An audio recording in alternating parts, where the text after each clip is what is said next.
আসসালামাইকুম গাইস, দেখেন প্রবাসীদের প্রধান খাদ্য হচ্ছে ডিম ভাজা আর আলু ভর্তা, শর্টকাটে খানা।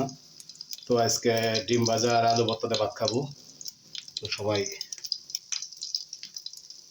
দেখেন, কারো যদি খাইতে ইচ্ছুক হয় তাহলে আমার কমেন্ট করে জানাইন। আমি ইনশাল্লাহ ডিম ভাজা আলু ভর্তাতে ভাত খাওয়াবো। এই হচ্ছে ডিম ভাজা।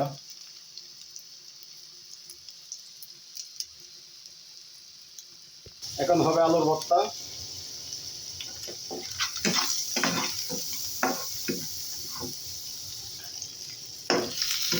এই আলুর ভর্তা হয়ে গেছে, দেখেন।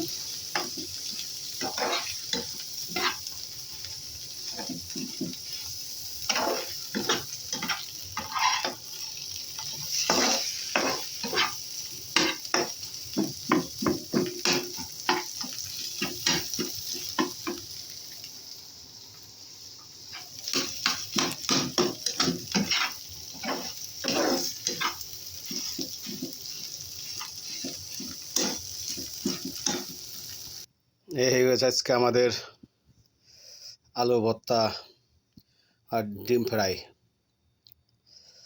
তো ভিডিওটা কেমন হলো কমেন্ট করে জানাবেন, ঠিক আছে? সবাই সাপোর্ট করবেন, শেয়ার করবেন। ধন্যবাদ সবাইকে।